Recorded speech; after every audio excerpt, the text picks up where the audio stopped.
Fala, filhotes, estão vivos? No vídeo de agora nós vamos falar um pouquinho sobre a necessidade de propaganda, sobre Foucault, disciplina e biopoder, sobre soberania, poder de vida e morte. Então vamos nos acompanhar aí, né? É possível que em nosso país nem tudo ande como deveria andar, mas ninguém pode negar que a propaganda é boa. Mesmo os famintos devem admitir que o ministro da alimentação fala bem. Quando o regime liquidou 1.000 homens num único dia, sem investigação nem processo, o ministro da propaganda louvou a paciência infinita do Führer, que havia esperado tanto para ter a matança, e havia acumulado os patifes de bens e distinções, fazendo um discurso tão magistral que, naquele dia, não só os parentes das vítimas, mas também os próprios algozes choraram. Quando em um outro dia o mais dirigível do Reich se desfez em chamas, o maior dirigível do Reich se desfez em chamas porque o haviam enchido de gás inflamável, poupando o gás não inflável para fins de guerra. O ministro da Aeronáutica prometeu diante dos caixões dos mortos que não se deixaria desencorajar e que ocasionou uma grande ovação. O que ocasionou uma grande ovação, dizem que houve aplausos até mesmo de dentro dos caixões. Como exemplar a propaganda de lixo do livro do Führer. Todo mundo é levado a recolher o lixo do Führer, né?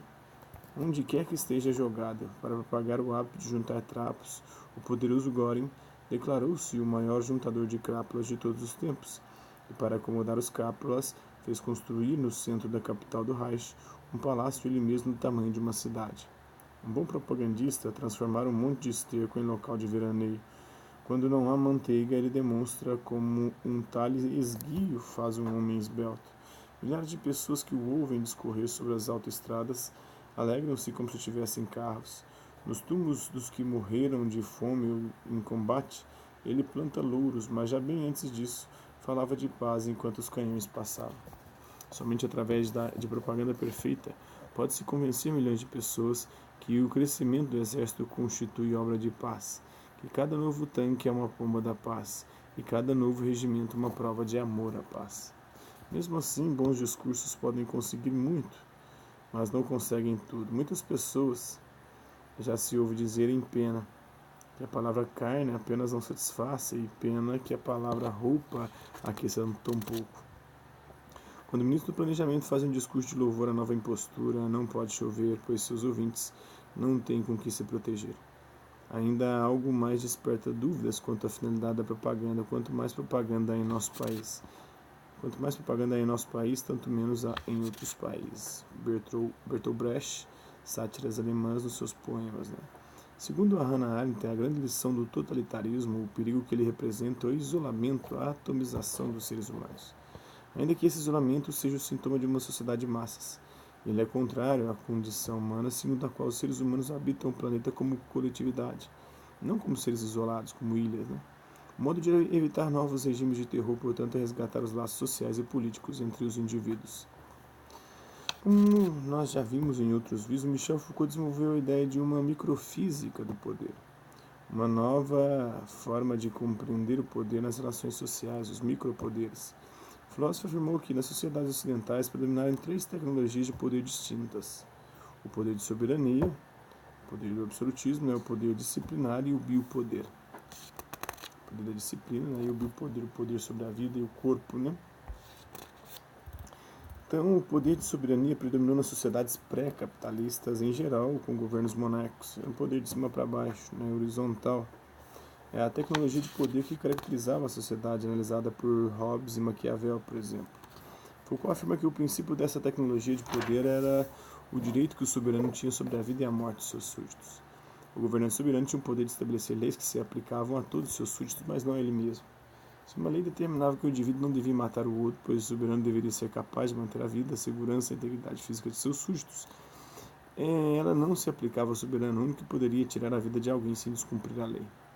Por isso, o princípio básico desse tipo de poder poderia ser enunciado da seguinte maneira: fazer morrer e deixar viver.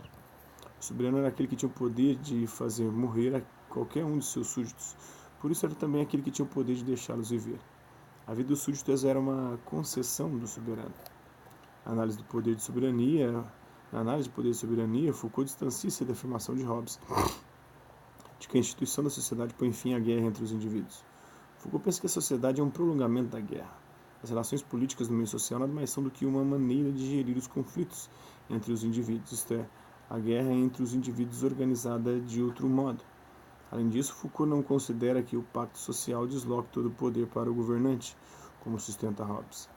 Para Foucault, o poder apenas aparentemente emana do governante, pois é toda uma rede de poder distribuída entre as pessoas que sustenta a posição do soberano. Então isso aí, né? O Henrique VIII, retratado por Hans Holbein por volta de 1540, é um desses soberanos. O Henrique VIII é considerado um dos soberanos mais absolutos da história, depois do Rei Sol, né? O Luís XIV na França. Foi o rei da Inglaterra de 1509 até sua morte. Promulgou o ato de traição que determinava a morte de todo aquele que não reconhecia sua autoridade. Esse é um pouquinho aí, né, nessa história da propaganda, do Foucault, disciplina e biopoder, da soberania, poder de vida ou morte. Espero que vocês tenham gostado do vídeo, tenham curtido, dá um like, quem não curtiu, dá um dislike, se interessar pelo conteúdo do canal. É só se inscrever, ativar o sininho e guardar os próximos vídeos e as próximas notificações. Deixe também seus comentários, dizendo o que você tem achado dos vídeos, sugestões de temas e assuntos para serem abordados em vídeos posteriores. Colabora com o nosso canal, compartilhe esse vídeo, ajude ele a chegar ao maior número de pessoas possíveis. E eu queria agradecer os 323 inscritos já no nosso canal, muito bom, aumentando cada dia mais o número de inscritos. Agradecer aqueles que passam hora ou outra por aqui, por conta de um vídeo ou outro, que deixam sua visualização, seu like, seu dislike, seu comentário, tanto faz. E aqueles que compartilham os nossos vídeos, compartilham o nosso canal, seja nessa plataforma, no YouTube ou em outras redes sociais. É isso aí. Hasta la vista, beijos e até a próxima.